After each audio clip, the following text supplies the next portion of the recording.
system is turned on this morning? Yeah. It is? Yeah, we tested it. Great. We did a sound. So this is on, right? Is this a good level? Yes. Good level, okay. Okay. Good deal.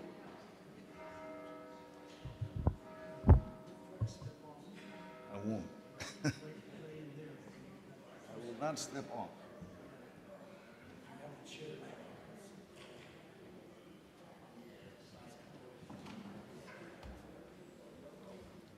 Ready?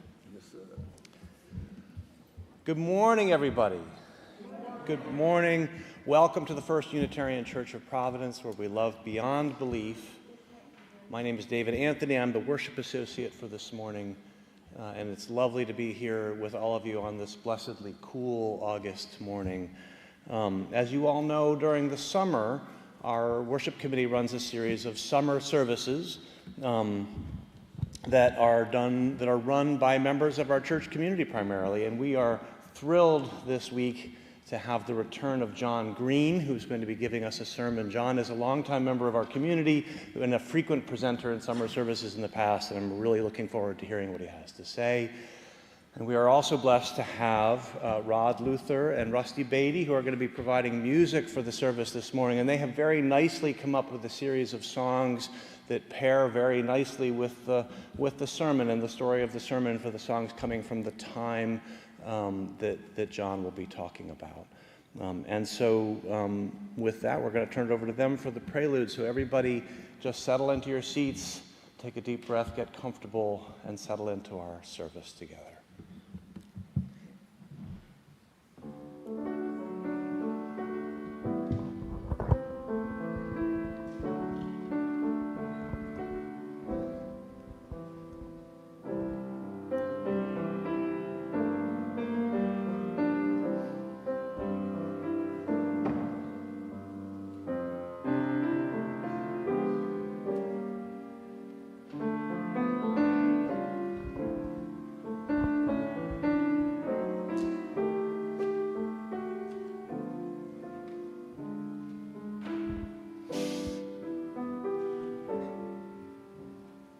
I have almost everything a person could desire.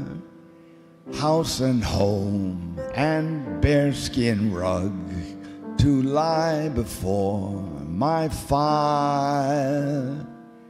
But there's something missing, something isn't there. It seems I'm never kissing the one whom I could care for. I want something to live for,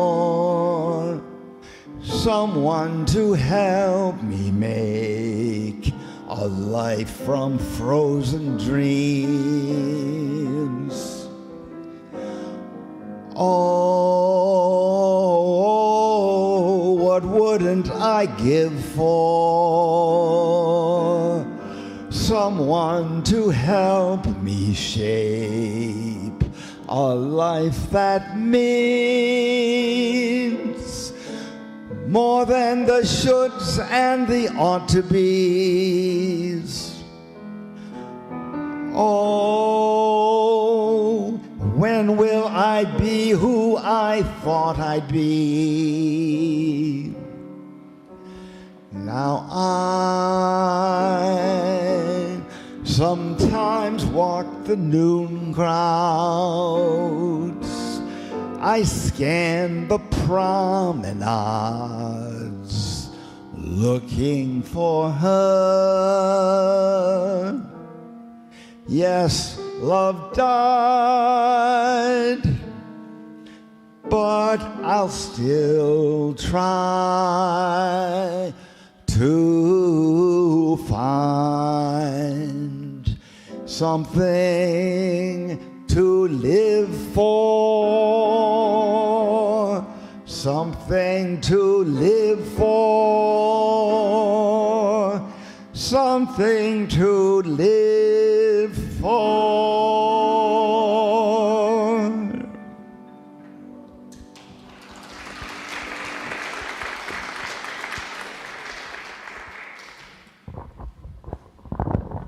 And now is our time of greeting. So it's the time when we encourage everyone to get up, move around, make sure that everyone here feels welcome, and say hello to someone you've seen recently or not for a long time.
It's about now. Okay, everybody. If you could return to your seats. And before you get totally comfortable, if we could make sure to say hello to everybody who's visiting us online. If we can, at the count of three, wave hello to everybody. 1, 2, 3. Hello to everybody. Okay. And so now, if you will join me in the words for our chalice lighting, which you can find in the order of service. This light burns also in our hearts, and it lights our path towards harmony, justice, and hope for all. And now is the time that we recite the words of our covenant. Whether you're a member here or not, you are invited to read with us, but no one is required to. And again, you can find the words in your order of service. We, the members of the First Unitarian Church of Providence, with respect for the worth and dignity of each person, with wonder at the light we know by many names, and with gratitude for our deep connection to each other and to the larger web of existence, covenant to walk together in our search for truth, seeking the paths of wisdom, compassion, and justice. And now, if everyone will rise as able to join us in our hymn. Our first hymn is hymn number 6, Just as Long as I Have Breath.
Good morning. My reading is from Dr. King. Courage faces fear and thereby masters it. Cowardice represses fear and is thereby mastered by it. Courageous men never lose the zest for living, even though their life situation is zestless. Cowardly men, overwhelmed by the uncertainties of life, lose the will to live. We must constantly build dikes of courage to hold back the flood of fear.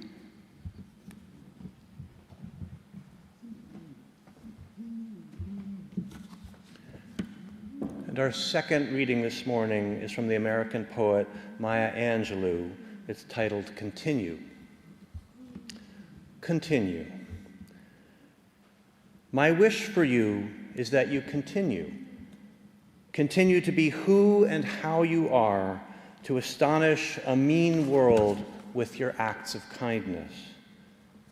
Continue to allow humor to lighten the burden of your tender heart. Continue in a society dark with cruelty to let the people hear the grandeur of God in the pearls of your laughter. Continue to let your eloquence elevate the people to heights they had only imagined. Continue to remind the people that each is as good as the other and that no one is beneath nor above you.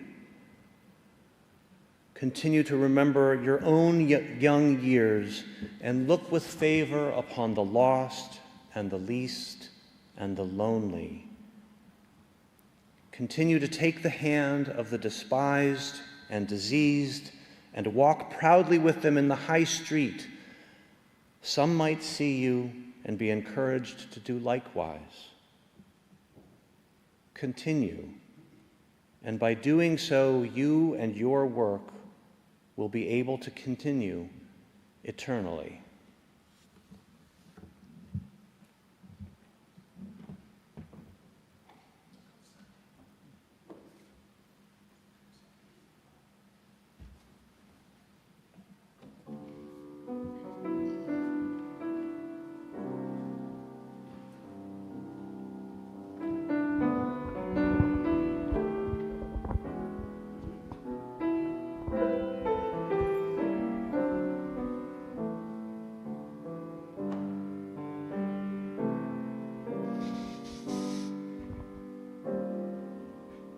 Lord, dear Lord of love, God Almighty, God above, please look down and see our people through.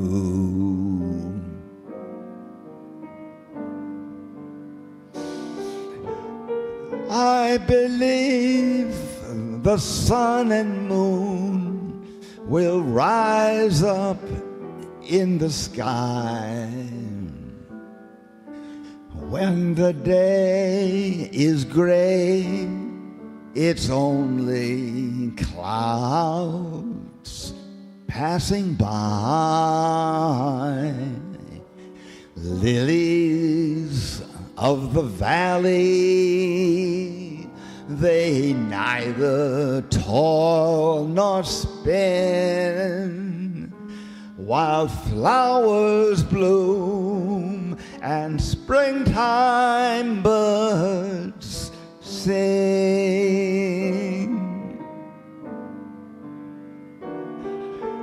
Sometimes we feel weary and we're burdened by our cares. Go to Him in secret. He will answer every prayer. Up from morn to evening, we work hard all the day, till Sunday. Oh, come Sunday, that's the day.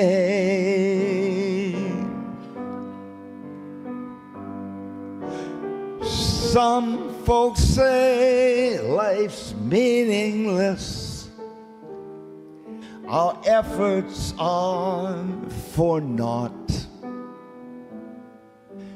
Go to Him in wonder, and you'll see what God has wrought. Lord, dear Lord of love, God Almighty, God above, please look down and see our people through.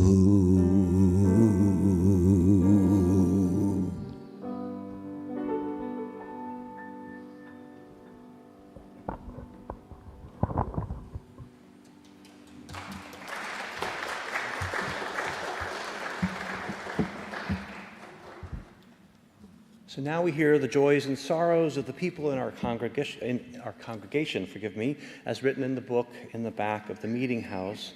Our partner church in Transylvania carved the beautiful candlestick from which we light the individual candles. A first candle from Dylan Baranski, a candle of prayer for the job interview I had 2 Tuesdays ago. I tried calling back and only got a machine. A candle of prayers for Grant's upcoming hip replacement. A candle from Martha, remembering Virginia. And a candle of blessings and well wishes to my son and all the other students heading off to college in the next couple of weeks.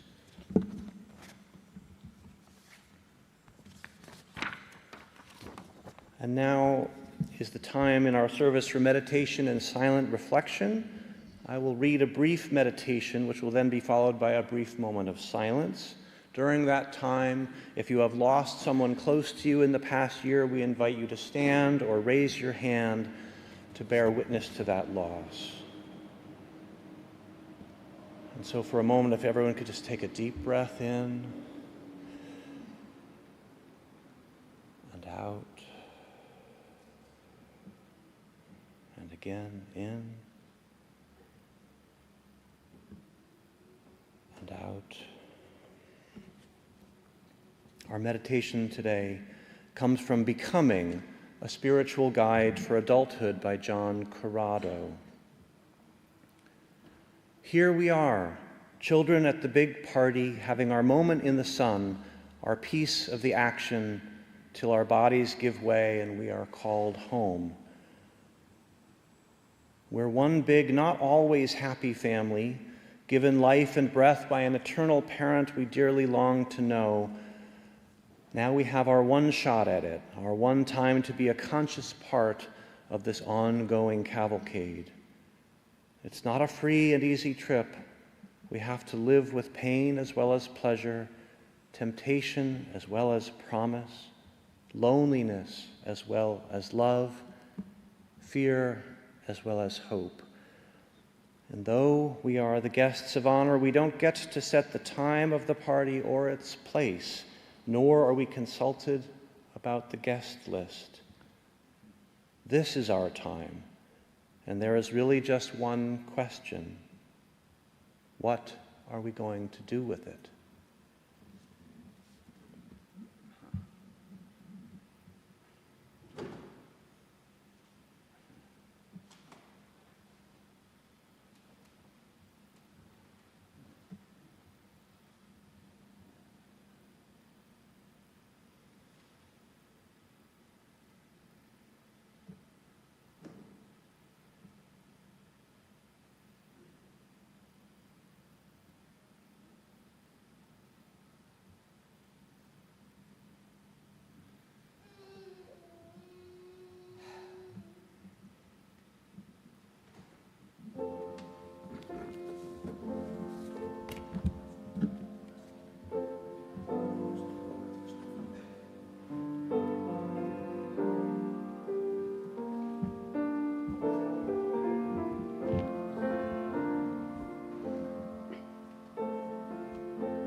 Good morning.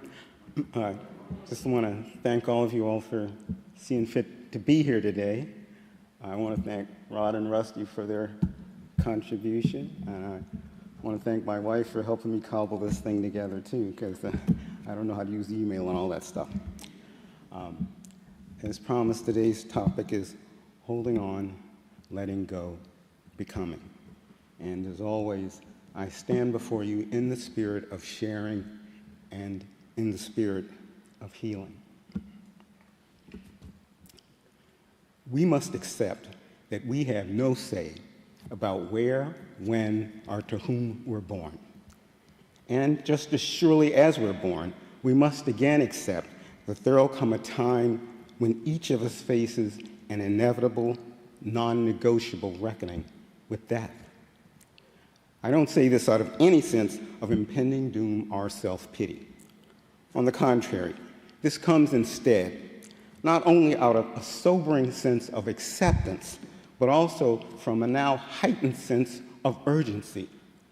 Urgency brought on by the realization that this precious and all too brief life is to be our only time, and therefore our only opportunity in being consciously selective about the choices we make and in the values to which we subscribe. We'll all go through good times and bad times, but whenever those times and the potential that every life signifies is being intentionally enhanced or degraded because of bigotry, then it becomes time to invoke what Lincoln referred to as the better angels of our nature. But that's only if we're serious about first acknowledging the problem, stopping its practice, and finally, healing those wounds caused by injustice. It all comes down to our intentions, because it's our intentions that ultimately shape our priorities and guide our actions. And this has continually made all the difference. Why? Because our destinies have always been inextricably connected. In my house, there's an old photograph of Mom and Dad hanging on the wall that I look at every day. They had been married 11 years when it was taken. They're sitting next to each other in the backyard on a late summer's afternoon. They're smiling and they're holding hands. To all the world, they're looking very much like they have indeed arrived, like they have everything they've ever wanted. But it's 1957, and in America, Black people still have to worry about the possibility of getting lynched. Jim Crow in the South and racism everywhere else was rampant. Let me remind you that it's only 2 years after the Montgomery bus boycott and the murder of Emmett Till. I look back and recall that it just so happens that Emmett Till's mother and my mom had the same first name. The year this photo was taken, a recently passed civil rights bill was proving difficult to enforce. That year, Richard and Mildred Loving would begin a 10-year odyssey of banishment from their home state of Virginia that was finally ended by a Supreme Court ruling that legalized interracial marriage. 1957 is the year President Eisenhower reluctantly federalized the National Guard in Little Rock, Arkansas, to escort 9 Black children through a hostile white mob to attend Central High School. I look at that photo and think of those times. It was a time when Mom and Dad certainly had every reason to worry not only about their own safety, but that of their children. It must have been something like living under a constant state of siege, but that was their life. And yet, there they are, holding hands and smiling. Their contentment and their connection is undeniable. But given what I knew about their circumstances, I look at that picture and for the longest time just be at a total loss to explain how could they have been that happy. Bear with me. My parents, the former Mamie Lee Gohagan and George Washington Green, were childhood friends born and raised in Selma, Alabama in the mid-1920s. In coming to terms with the hellish maelstrom stirred up by a Second World War and the ongoing plague of American racism, these two friends would go their separate ways. Mom left home for what she hoped were greener pastures in Kentucky. Dad left Selma twice, in fact. The first time was because of his enlistment in the Navy shortly after Pearl Harbor. And he's in our segregated armed forces at the time. The second time was in order to save his own life from a lynch mob. But when the war had ended, not only would they find themselves unexpectedly reunited, but just as surprising, their friendship now blossoming into love. They had very distinct personalities, to be sure, and weren't always in agreement. But having both grown up in the belly of the beast, their lives ran parallel in many respects. Both had spent their entire lives chafing under the terror being imposed and from the hypocrisy being exposed by a heinous legacy of institutionalized double standards. So, as a consequence, I believe as kids, they'd acquired a precocious awareness of just how fragile, tenuous, and ephemeral everything is, and of how vulnerable we all are. A hard-won resilience would remain a constant that not only allowed them to embrace the long view, but to also maintain the capacity that allowed them to accept life's challenges without ever losing hope. Let me say that again. To accept life's challenges without ever losing hope. They had left Selma separately and under quite different circumstances, but doing so was the proof of the higher expectations they held for themselves. I look at that photo and I recall how years later, Mom would advise that I always pay attention, remain focused, apply myself, have some gratitude and some appreciation, but never get ahead of myself and never get too carried away. Because, as she was fond of saying, whatever your circumstances and no matter who you are, remember that now is not forever. Mom was a very proud, very confident woman at a time when it was especially dangerous for her to be that way. She was highly intuitive and possessed a wonderfully nuanced memory reminiscent of some African griot. She was bright, resourceful, and determined, very hands-on and very unapologetic about just being her hard-working, passionately authentic self. Dad, on the other hand, was soft-spoken, gentle, empathetic, and accountable. He was uncommonly patient with a fierce self-discipline driven by a big-picture awareness that kept him from hardly ever speaking or acting impulsively. He was unpretentious, optimistic, good with numbers, and possessed a lifelong reverence for the soil and for life in general. I believe they found in each other someone they could trust implicitly, someone who not only loved them, but who also understood, protected, and accepted them on a seemingly molecular level. What Dad had found in Mom was his perfect complement, and Mom had found in Dad a man so secure in who he was that she'd never have to worry about him trying to remake her. Mom had indeed found her champion.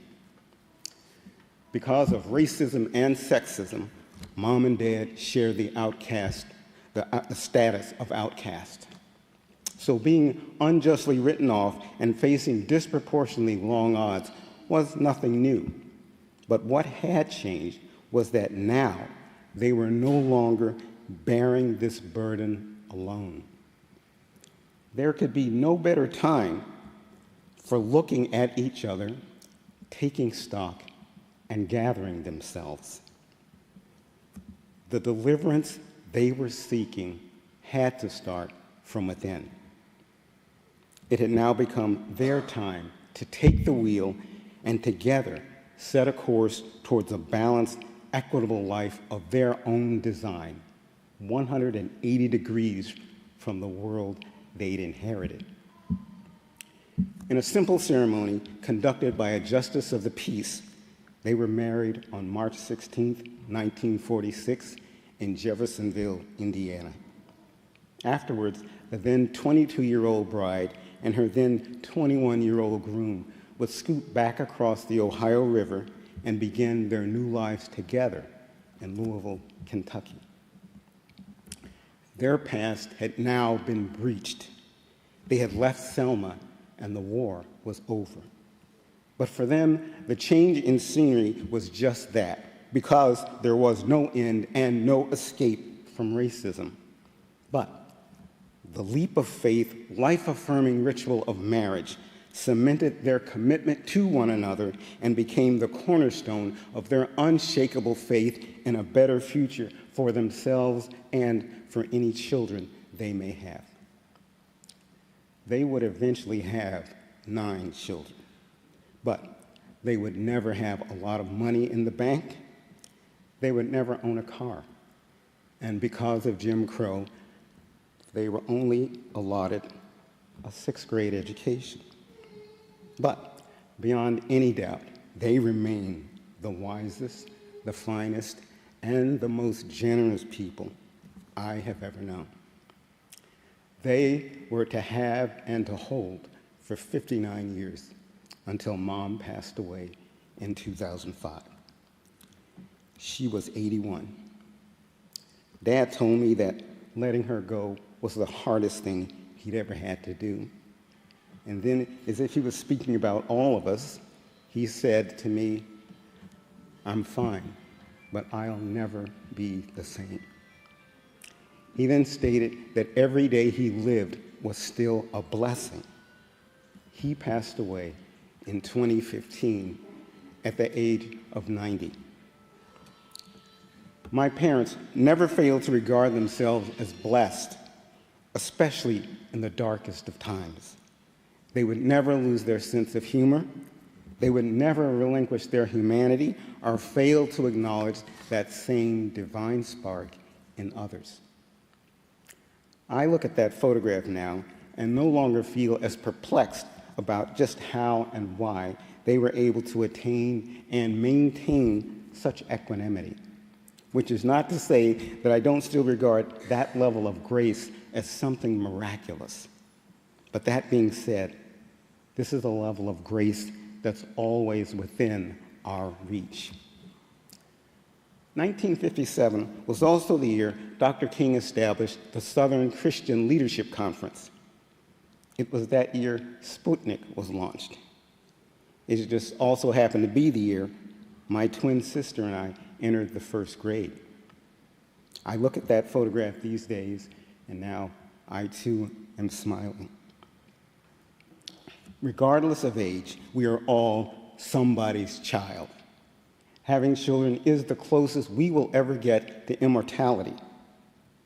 We are the evidence that our parents lived, and as part of that legacy, hopefully, we're also the proof that though they may be gone, they are still having a positive influence in this world. Yes, even in the darkest of times, hope persists, love persists, and life goes on. So, we need not ever act like compassion, fairness, and decency are like scarce natural resources, only to be hoarded or selectively doled out in piecemeal fashion. Believe me when I tell you, there's always been enough to go around. So, while we are still here, while we can still make a choice, while we can still make a difference, let our intention always be to develop the courage to act in good faith, to acquire the wisdom that sees the bigger picture and the resilience to weather the storm. May we live with a sense of purpose as well as one of urgency, because after all, now is not forever. Thank you. The next hymn is hymn 191.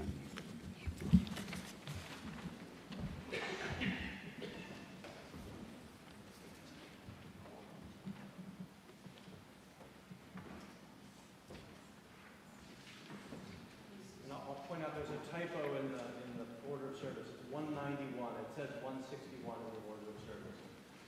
John got it right, 191. Thank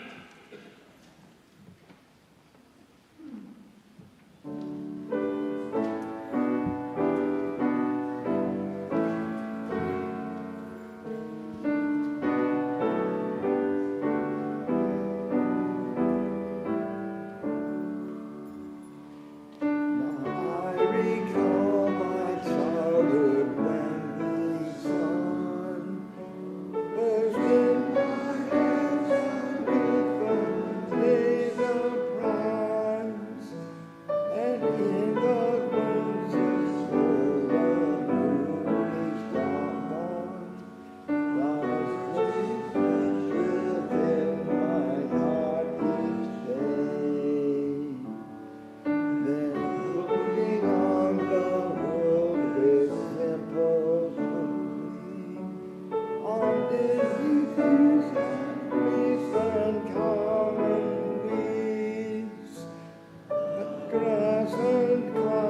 We are a spiritual community who govern ourselves through democratic process and who support ourselves through our own collective generosity. We take responsibility for how we conduct ourselves as individuals and as a community, and love and generosity are among our core spiritual values. Our annual pledges are an expression of the generosity which provides most of the financial support for the mission of this church, and our weekly offering is a visible symbol of that support. We invite you to join in the spirit of love and generosity as the offering for the vision and mission of this church is now gratefully received. And as always, thank you for all that you give, all that you do, and all that you are.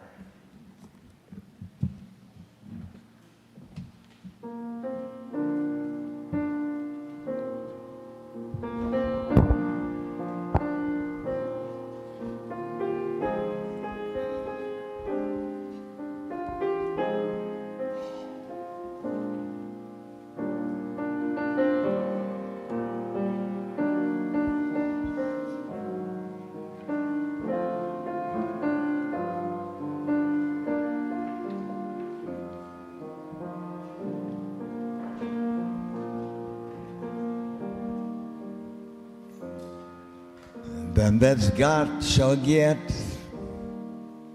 them that's not shall lose. So the Bible says, and it still is news.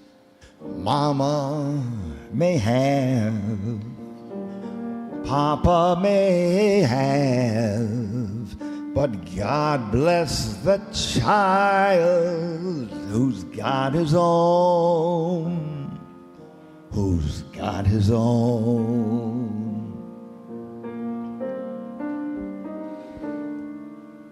Oh, the rich get more while the weak ones fade.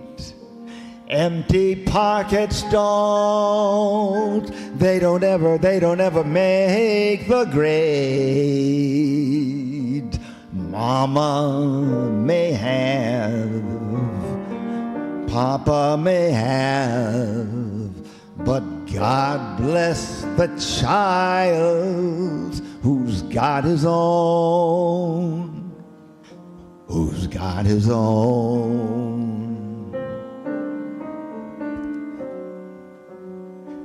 Rich relations might give you Christ's crust of bread and such when they're waiting by the door.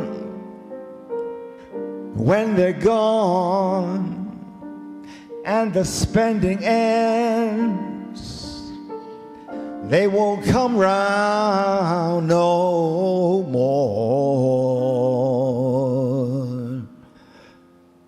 Rich relations may give you crusts of bread and such You can help yourself, but don't you take too much. Mama may have, Papa may have, but God bless the child who's got his own, who's got his own.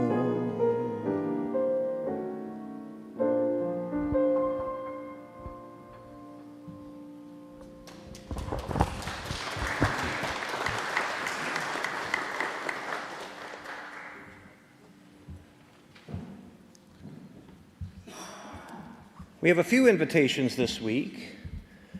Community food share distribution is this Monday in the parking lot. Distribution happens between 1 and 4 p.m. Share the news with friends and neighbors who may be in need. And if you want to volunteer, join the group in the parish house in the morning. That's tomorrow. Open mic night is this Tuesday at 7 p.m. Asa, our assistant music director, will host another evening of music, creativity, and fun. Come share your talent or just listen and enjoy the evening. Help us, help others. The Women's Alliance yard sale is fast approaching. Start looking through your homes for things you'd like to donate. Donation drop-off days are planned for Tuesday through Friday, August 18th through 21st. And if you have questions, contact Nori Duncan. Nori, I think I saw you here. Do you want to stand so everyone sees you? There's Nori in the back. And of course, don't forget to read your first few times every Friday so you don't miss any important information. And among that kind of information will be that the theme for our summer services this summer is bridges. And come next week to hear Rodney Davis from College Unbound speak about how education is a bridge. We look forward to seeing you then. And so now I again invite you to join with me in the reading of the words for extinguishing our chalice, which you'll find in the order of service. We carry the flame of love and hope until we meet again.